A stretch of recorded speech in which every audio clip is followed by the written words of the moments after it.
कक्षा 12 की छात्र छात्राएं ध्यान दें। गद्य खंड के अंतर्गत इसके पूर्व वीडियो में हमने आपको एक गद्य का अंश समझाया पढ़ाया, उसमें जो प्रश्न थे उनके उत्तर बताए। आज उसी अभ्यास कार्य में आपको अभ्यास प्रश्न में जो चौथा विस्तृत उत्तरी में गद्य अंश है वो आपके सामने बोर्ड में लिखा है। आज उसे हम पढ़ेंगे, समझेंगे। समझने और पढ़ने के पहले आप अपनी पुस्तक और हाथ में कलम अनिवार्य रूप से ले लें। पाठ 1 वासुदेव शरण अग्रवाल इसके लेखक हैं और इनकी रचना का नाम है राष्ट्र का स्वरूप। एक गद्य का अंश हमने बोर्ड पर लिखा है, तो आओ पहले इसे हम पढ़ें और पढ़ने के बाद नीचे कुछ प्रश्न लिखे हैं, उन प्रश्नों के हमें उत्तर देने हैं। तो पहले हम उसे बड़े ध्यान से गद्य को पढ़ें। आप अपनी पुस्तक अपने सामने रखें और ध्यान से उसे भी पढ़ें।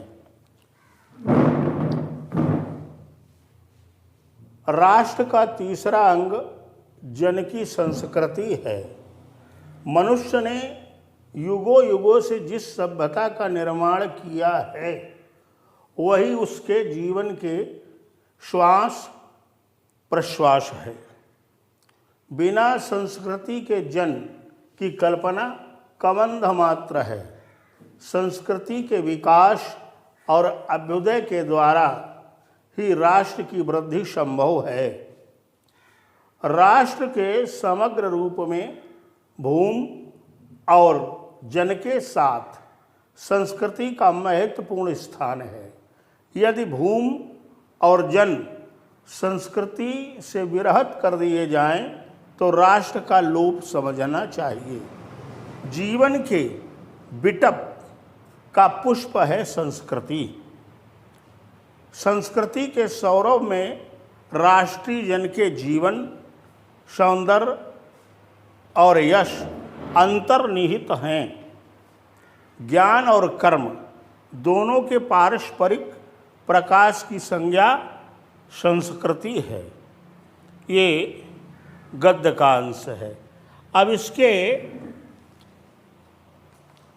इस पर ही आधारित नीचे आपके कुछ प्रश्न हैं।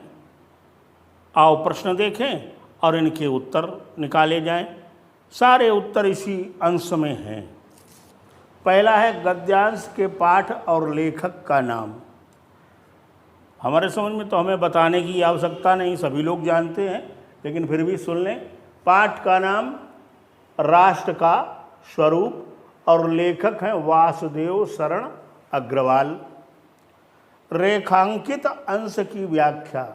तो देखें रेखांकित अंश कहाँ से कहाँ तक है। बिना संस्कृति के जन की कल्पना कबंध मात्र है।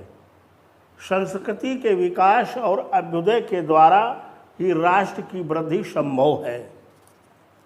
इसकी हमें व्याख्या करनी है, तो व्याख्या हेडिंग डाल करके आपको लिखना है।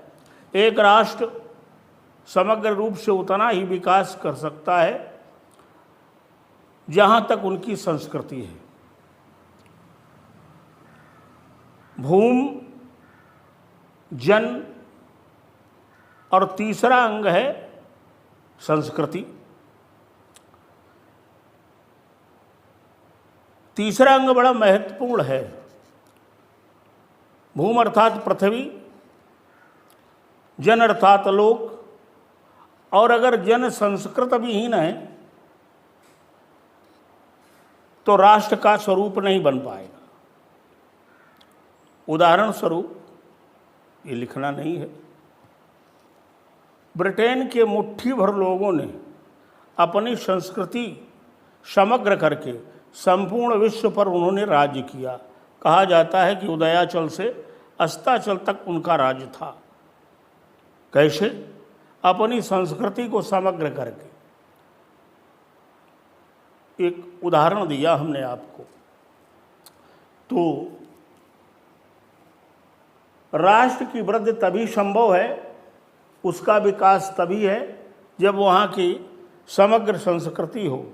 संस्कृति ही लोगों का विकास करती है।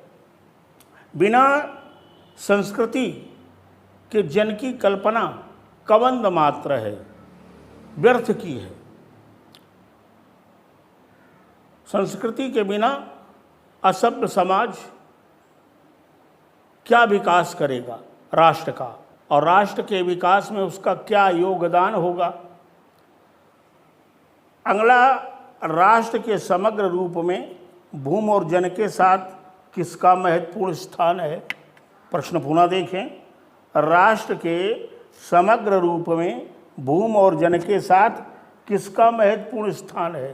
तो तीसरा जो अंग है राष्ट्र को बनाने का, संस्कृति। अर्थात उत्तर में हम लिखेंगे राष्ट्र के समग्र रूप में भूमि और जन के साथ साथ संस्कृति का विशेष योगदान, महत्वपूर्ण स्थान है। कब राष्ट्र का लोप समझना चाहिए? राष्ट्र का लोप कब हो जाता है? जब लोग संस्कृत विहीन होते हैं। असभ्य समाज, संस्कृत विहीन समाज राष्ट्र को पतन की ओर ले जाता है। ऐसे राष्ट्र का भास्वर रूप से जीवित रहना बड़ा ही कठिन है। तो संस्कृति ही, सभ्यता ही विकास की परिचायक है। संस्कृति के सौरव सौंदर्य में क्या है? संस्कृति के सौरव और सौंदर्य में ज्ञान और प्रकाश की संज्ञा है। जब संस्कृति विकसित होगी, निश्चित रूप से वो राष्ट्र सफल राष्ट्र होगा। तो सौंदर्य में संस्कृति ही है। हमने ये अंश आपको समझाया।